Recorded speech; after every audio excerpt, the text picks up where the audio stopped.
Hi, thanks for joining me today. I'm Karen, and we're going to get into the nitty and gritty of the things that you need to have and know how to use if you want to join my Cut, Sew, Grow Club. And so we're going to start today with, of course, drinkies and snacks. I'm just going to move this over here out of the way. I don't want to cut it or dump it or spill it. I'm known for that. And then, of course, my rescue chocolate goes over here. Gotta have some of that. All right, let's get started. We're going to talk right now about rotary cutters. I've done several videos on rotary cutters, and they are such an important part of our quilting journey and creative processes. They come in 3 sizes. I have a 24 millimeter, pretend it's right here, Olfa straight blade that looks just like this purple one, only is the Olfa gold.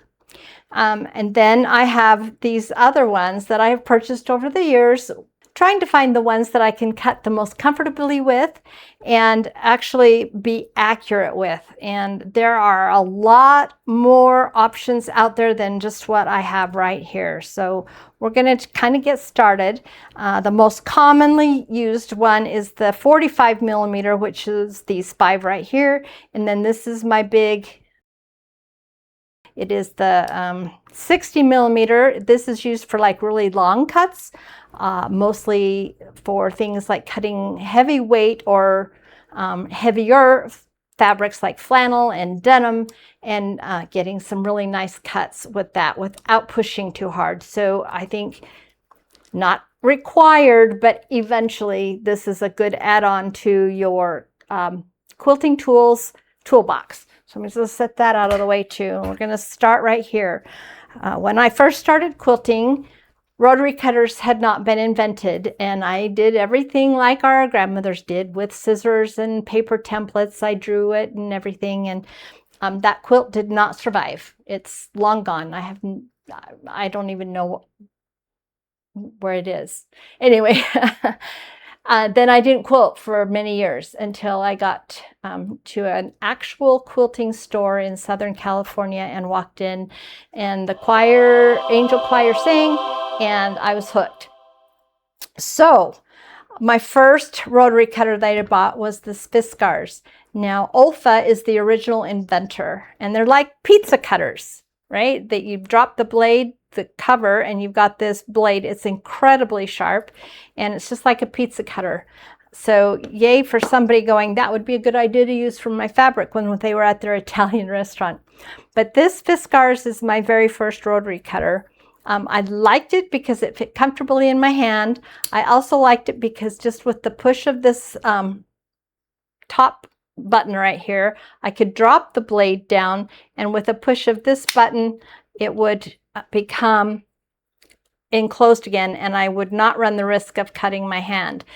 The problem most quilters have is when they open their blade and they make their cut, they set their rotary cutter down to move the ruler.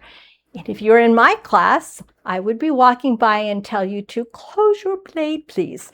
I know there are other places where quilting teachers have charged students every time they catch them keeping their blade dropped, that they get charged.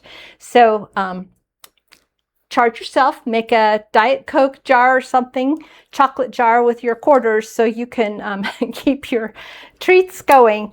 But this is a really easy one to do, and you make it a left-handed option by just changing the side the blade sits on. Some of these you don't have to do that. Some work well for either left or right-handed.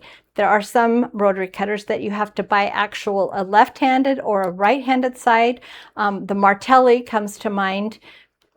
I don't use the Martellis well. I have a tendency to swing my arm very crooked out like this, so the end of my cut is a little bit wider than the bottom of my cut.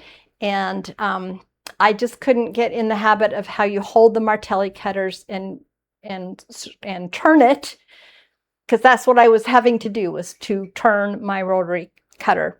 And we'll get more into how that works and the mechanics when we talk about rulers and cutting mats. So that was my first one. And then I saw the Olfa that is this kind, and this is a little more ergonomic. I think the original Olfa were like this, only they were all yellow. Now they come in really pretty colors, so have some fun if this feels good in your hand. But this is one of my favorites because I push this little red button, and with the squeeze as I'm cutting, you can see it's dropping that blade. And again, to switch it so that it's good for left-handed people, I just change everything to the opposite side over here. Once I stop squeezing, the blade goes back and is covered, and I don't have to worry about anybody getting hurt. These blades are sharp long after they will not cut through our fabric, and you can get a pretty nasty cut with an exposed blade. So this to me was huge, especially as I had some young children in the house, and I didn't want them getting cut with the rotary cutters either. So to lock it in place, you just push the red button and you can't squeeze it. They couldn't get it, but I've actually cut my finger just accidentally running along the edge of the blade with the cover on it. So be aware of that. These next three are all basically the same style. They're just a different shaped handle. You can see that. This Creative Grids has become my new favorite. It is a little thicker. I'm going to compare it this way. You can see how much thicker it is. It is a metal rotary cutter, and just with the flick of the little button here, it's either left because it pulls the cover to one side so left-handed people can cut, or you can pull it to the right side so right-handed people can cut. So that's a bonus. There's less handling of the blade if you're left or right-handed. I like this because it's heavier. This one, I love the Femore scissors, and I thought I'd try the Femore rotary cutter. It's on a ball bearing, so it spins freely. You're going to notice I can't spin any of my other blades. They are rotary cutters. It's not even spinning the blade, but it is spinning the lock that holds the blade in place. And again, this works for left or right-handed people, just like this. You do not have to change that around. This is a fun rotary cutter. It's also pretty. So our tool should be pretty and functional. All right. I have another one of these in a turquoise color because I like the splash colors. You just have to train yourself again to close that blade afterwards. Like I said, this Creative Grids has become my favorite. A, it's red. Red's my favorite color. Let me know what your favorite color is.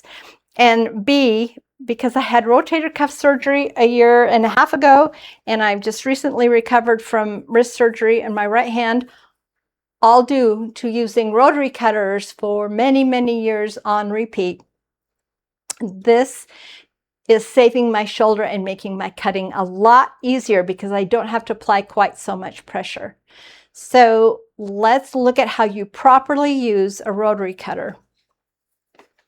Have a piece of fabric here, and I always say we don't change our blades frequently enough. We're afraid to do that, I think, because blades are expensive and they do have sharpeners that are available.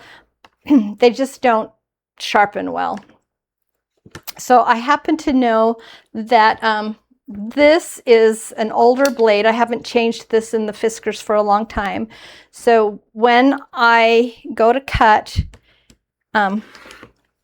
it didn't cut, and I have to kind of pull it. You see how I pulled that last little bit out?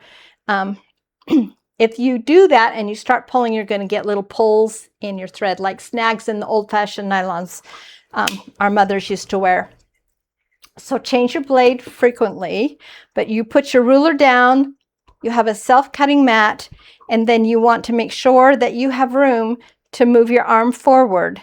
Most rotary cutters make you, or suggest that you put your index finger up where it's ribbed or in the little indent, but these are all ribbed right there.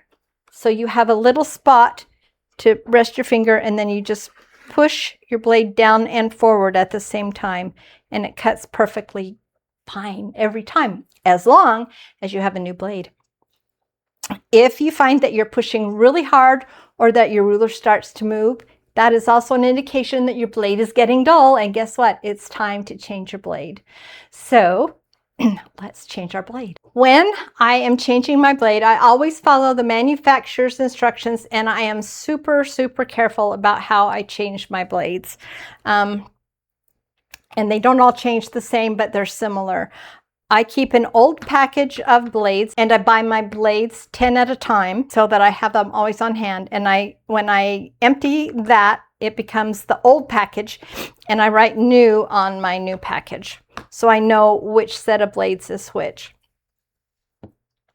On the Splash, which is by Olfa, and also on the Creative Grids, they have a little button that you slide down, and it will drop the blade out, and very, very carefully you pick that up. You can take a tissue to pick it up, whatever you need. I sometimes just pick it up by the post and turn it over and lay it flat so I'm not touching the edge, and then I put it in my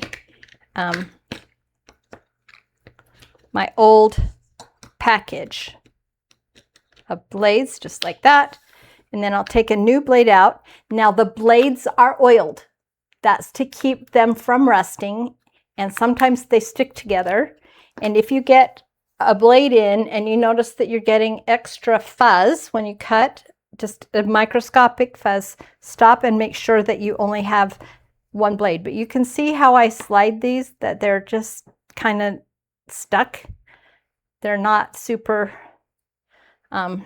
releasable.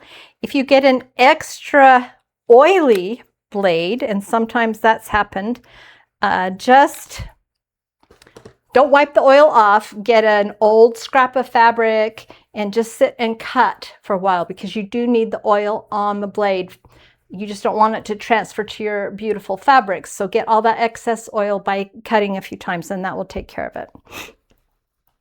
I'm going to pick up my blade. I slide it flat, and then I just lay it down. Oops. Just lay it down like that, right? And put the cover on, and then I hold it and push that little clip back up, and it's got a brand new blade on it.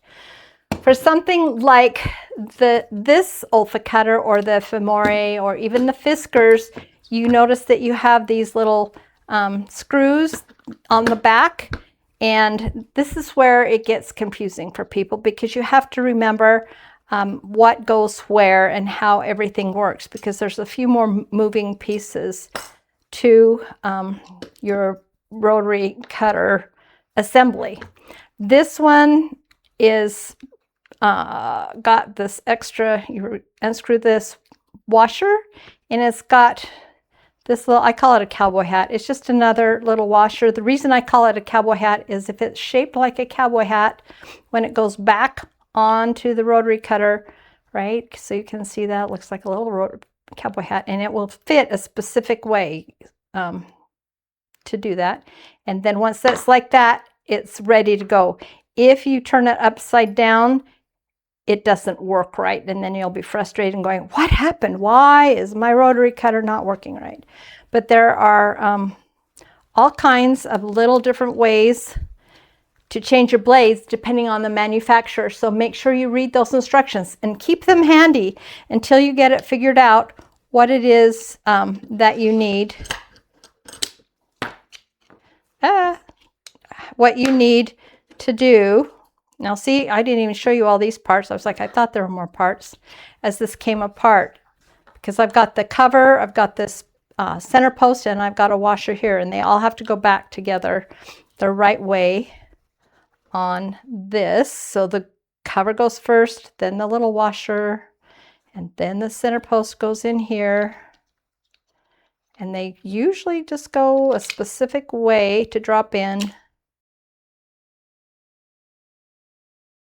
And they can get a little fiddly, which is why I like the Splash ruler, because it just does that clip. Got it in, right? And then you screw the back piece on to lock that in place, and it's ready to go again. Okay? I hope this helps. I hope it answers questions. If you have questions, put them below in the comments, but make sure that when you purchase your rotary cutter that you don't go super cheap, because I've had people do the super cheap ones trying to save money and they don't work. They're pushing so hard. I had one student that dug his mat out because he went cheap and the rotary cutter would not just roll. So he was pushing so hard, he actually cut through his mat. So that's an expensive mistake. Don't do that. Go with what you're comfortable for. If you have a local quilt shop that you can try different ones out, that's a great place to start and see what you think. And I'll see you in the next video. Bye-bye.